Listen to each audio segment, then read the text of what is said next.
Assalamu alaikum dear students, welcome back to the channel. This is lecture 5 of our expository writing course, and today we are focusing on one of the most important parts of paragraph writing, which is how to develop the body of a paragraph. So far we have learned what a paragraph is. We have discussed its features like unity, coherence and development, and how to write a strong topic sentence. इसको भी हम लोग discuss कर चुके हैं last lecture में.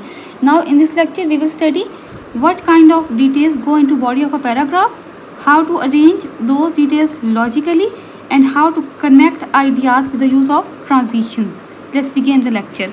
First of all, have a look at what is the body of a paragraph. The body of a paragraph includes supporting sentences that explain the topic sentence, and it is a topic sentence that introduces main idea. You can think of it like the topic sentence gives the headline.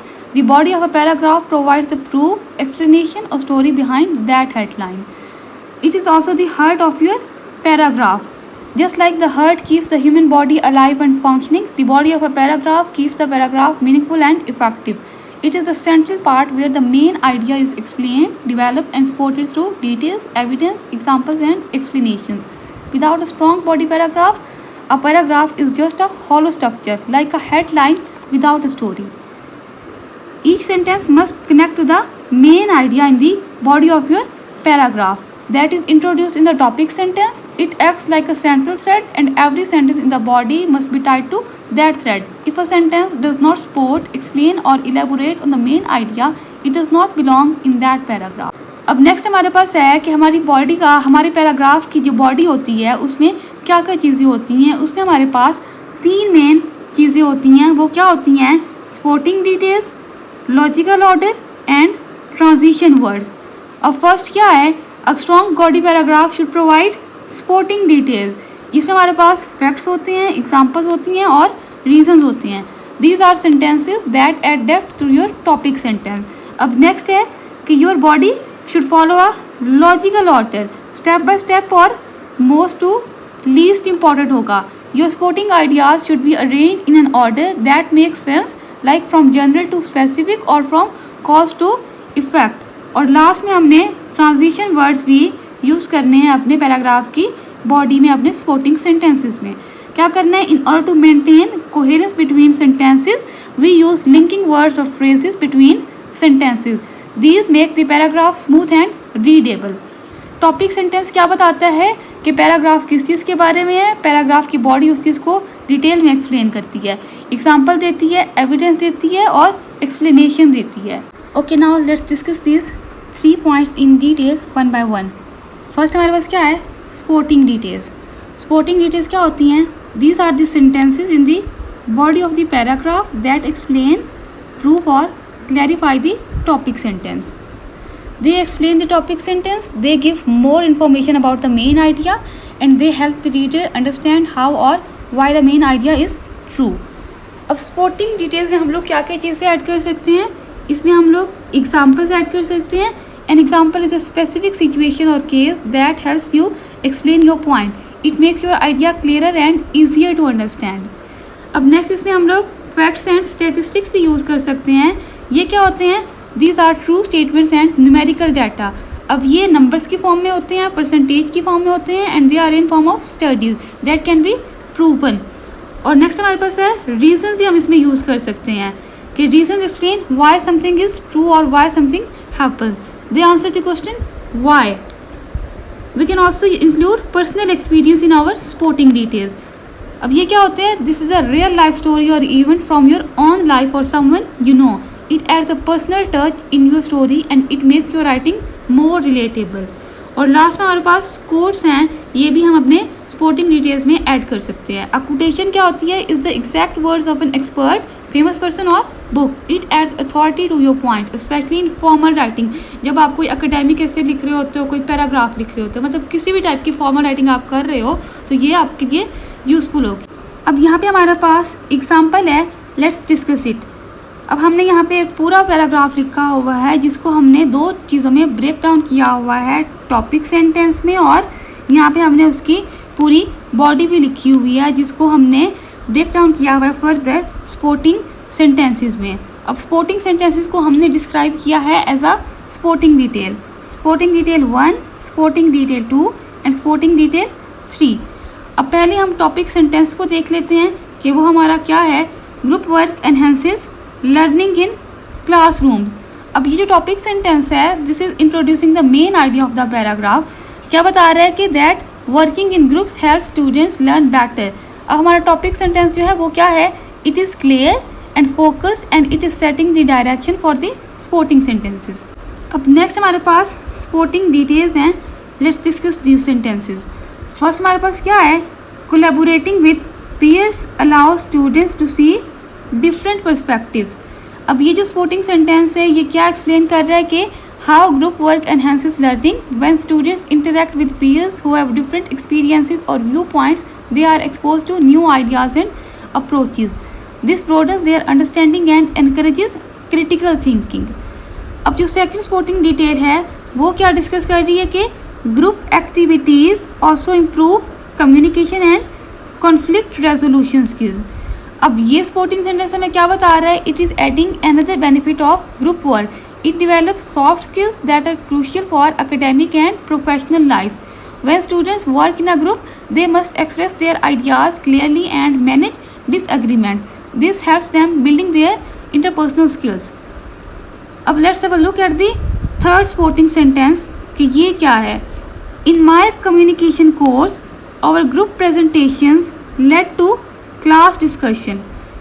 This is a personal example that makes the paragraph stronger and relatable. अब यहाँ पे उसने personal example दी है, अपना point of view बताया हुआ है end पे। It shows how group work contributed to learning in a real classroom experience which is supporting the topic sentence with evidence. अब यहाँ पे हम कह सकते हैं कि this body paragraph is well developed. ये वेल डिवेलप्ड क्यों है, क्योंकि it sticks to one idea. वो वन आइडिया क्या है, the benefit of group work. अब it uses different types of supporting details, reasoning, general benefit and personal experience. It maintains coherence between sentences कि sentences में unity है, वो एक ही main idea को लेके चल रहे हैं, जो कि इसके टॉपिक सेंटेंस में यहाँ पे इंट्रोड्यूस कराया गया है। वो क्या है, benefits of group work. Group work के जो हैं वो बेनिफिट्स क्या हो सकते हैं कि स्टूडेंट्स जो है वो ग्रुप में वर्क करें, कोलैबोरेट करें, तो क्या क्या बेनिफिट्स जो हैं वो उनके सामने आ सकते हैं। And it makes the paragraph convincing and informative. अब नेक्स्ट हमारे पास है logical order of ideas. Once you have selected strong supporting details, the next step is to organize them in a logical order. A well-organized paragraph helps the reader follow his ideas smoothly without confusion or distraction. Logical order क्या होता है? It means arranging your sentences and ideas in a sequence that makes sense to the reader. It creates a clear flow of thought and builds understanding step by step. अब logical order क्या होता है कि आपको अपने paragraph की body में sentences को एक सीक्वेंस में अरेंज करके लिखना है ताकि वो रीडर के लिए step by step understanding build कर सके, डेवलप कर सके। अब let's have a look at the types of logical order. यहाँ पे कुछ टाइप्स डिस्कस किए गए हैं, उनको देख लेते हैं। फर्स्ट हमारे पास है क्रोनोलॉजिकल ऑर्डर। ये क्या होता है, it is time based. We use this when describing events, steps और process in the order they happened. अब इसमें हम लोग किस टाइप के वर्ड यूज़ करते हैं, for example first, then, finally. जब भी हमने अपनी राइटिंग में इवेंट्स को एक्सप्लेन करना होता है तो हम वर्ड्स यूज़ करते हैं इस तरह के, लाइक फर्स्टली ये इवेंट हैपन हुआ, सेकेंडली ये हुआ, थर्डली ये हुआ एंड फाइनली ये हुआ। तो इस तरह के वर्ड्स हम लोग यूज़ करते हैं, वो हमारी क्रोनोलॉजिकल ऑर्डर होता है। क्रोनोलॉजिकल ऑर्डर को हम फॉलो कर रहे होते हैं। अब नेक्स्ट हमारे पास है order of importance. It means के you have to arrange supporting points from most important to least important और वाइस वर्सा। आप लोग लीस्ट टू मोस्ट इम्पॉर्टेंट भी कर सकते हो। अब इसमें हमने वर्ड्स यूज़ करने हैं like most importantly. And third one is cause and effect. ये क्या करता है, इट शोज रिलेशनशिप्स।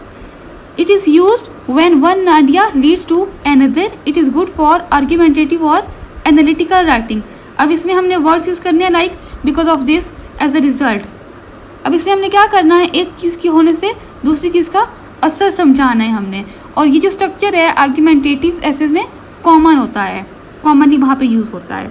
और द लास्ट वन हमारे पास क्या है, compare and contrast. It is useful when you are highlighting similarities और डिफरेंसेस ऑफ समथिंग।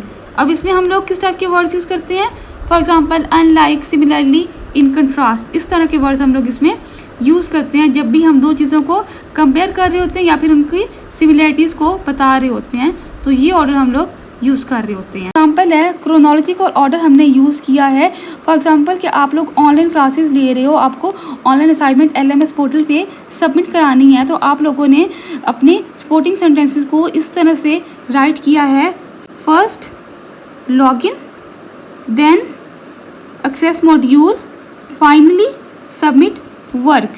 तो टीचर जो है वो आप लोग को इस तरह से इंस्ट्रक्शन दे सकता है कि firstly you have to log in, then you have to access modules and finally you have to submit your work. तो यहाँ पे हम लोगों ने क्या यूज़ किया है, chronological order of ideas use किया है अपने आइडियाज़ को डिस्क्राइब करने में। Let's move to the next which is using transitions for coherence. अब इसमें क्या करना है आप लोगों ने कि अपने पैराग्राफ की बॉडी में सपोर्टिंग सेंटेंसेस को कनेक्ट करने के लिए आप लोगों ने ट्रांजिशन वर्ड्स का यूज़ करना है ताकि आइडियाज़ जो हैं वो स्मूथली कनेक्टेड हो। Once your ideas organize in logical order, the next step is to connect those ideas smoothly in the body of your paragraph. That's where transitions come in. Transition words क्या होते हैं? These are words and phrases that act like bridges between sentences. They help your reader move from one point to the next without confusion or interruption. अब transition words वो जो होते हैं क्या function perform करते हैं? वो आपके आइडियाज़ को ग्लू की तरह जोड़ते हैं, जैसे रोड पे स्पीड ब्रेकर्स की बजाय स्मूथ स्लोप्स हो। Here are common types of transitions based on their function. Let's have a look at those. First हमारे पास है addition and sequence. It is used when you have to add more information or listing items in a series. अब इसमें हम word use कर सकते हैं like moreover, in addition, firstly, secondly. Next one is contrast. It is use to show differences between ideas. इसमें हम words use कर सकते हैं however, on the other hand, in contrast, although. Third one is cause and effect transition words. ये क्या होते हैं? They are use to show a relationship of reason and result. अब इसमें हम लोग यूज़ कर सकते हैं words such as therefore, as a result, consequently. Fourth one is example and illustration. It is used when giving examples to support a point. अब इसमें हम लोग words use कर सकते हैं for example, for instance, such as, in particular. And the last one is conclusion or summary. जब आप लोगों ने conclusion और summary लिखनी है तो उसमें आप लोगों ने कौन से टाइप के ट्रांजिशन वर्ड यूज़ कर सकते हो? तो वो आप लोगों ने क्या करना है, you have to use which are use to wrap up और समराइज योर की पॉइंट्स। अब इसमें आप लोगों ने क्या यूज़ करना है, in conclusion, to sum up, overall, finally जैसे वर्ड्स आप लोग यूज़ करोगे अपने पैराग्राफ को कंक्लूड करने की। अब नेक्स्ट यहाँ पे हमारे पास कुछ प्रैक्टिस टास्क हैं जो आप लोगों ने करने हैं। अब टास्क 1 क्या है? You have to identify the missing supporting detail. अब क्या करना है आप लोगों ने, you have to read the following topic sentences जो दिए गए हैं एंड सपोर्टिंग डिटेल्स भी आप लोगों ने रीड करनी है। Then you have to write one additional supporting detail, जहाँ पे ये स्पेस खाली है, that logically fits and strengthens the paragraph. अब यहाँ पे आप लोग का टास्क क्या है कि you have to add one more supporting detail, कि आप लोगों ने इसमें एक और सपोर्टिंग सेंटेंस जो है लास्ट पे ऐड करना है to make it a well developed body paragraph. Let's have a look at the second task, that is arrange the paragraph in logical order. अब यहाँ पे क्या करना है आप लोगों ने, यहाँ पे आप लोग को ये sentences दिए गए हैं, they belong to the same paragraph, you have to rearrange them in a logical and effective order. आपको जस्ट इनको logical order में rearrange करना है। आप लोग को sentences को नंबर करना है in the correct order में। एंड आप लोग के पास टास्क 3 है, क्या करना है, you have to add transition words to improve flow. अब इसमें आप लोगों ने क्या करना है, आप लोग को ये एक पूरा पैराग्राफ दिया हुआ है, टॉपिक सेंटेंस भी दिया गया है, उसमें सपोर्टिंग सेंटेंसेस भी हैं। तो आप लोग को इसमें क्या करना है, you have to insert appropriate transition words और phrases to connect these sentences and paragraph in a logical flow. इस पैराग्राफ में जो है ट्रांजिशन वर्ड्स जो है वो यूज़ नहीं किए गए, वो मिसिंग हैं। आप लोगों को क्या करना है, you have to rewrite the paragraph with the use of transition words, कि यहाँ पे अप्रोप्रिएट ट्रांजिशन वर्ड आप लोग कौन कौन से यूज़ कर सकते हो, किस टाइप के, तो वो आप लोगों ने इसमें ऐड करने हैं। अब नेक्स्ट टास्क आप लोग के पास क्या है, task 4, you have to write a full paragraph. यहाँ पे आप लोग को कुछ टॉपिक्स दिए गए हैं, you have to choose one topic from those and you have to write a full body paragraph of 5 to 6 sentences, जिसमें क्या हो आप लोग का एक टॉपिक सेंटेंस हो, you have to add at least 2 to 3 sporting details और वो लॉजिकल ऑर्डर में हो स्पोर्टिंग सेंटेंसेज आपके, उसमें ट्रांजिशन वर्ड्स अप्रोप्रिएटली यूज्ड हो। तो आप लोग को इसमें एक पैराग्राफ लिखना है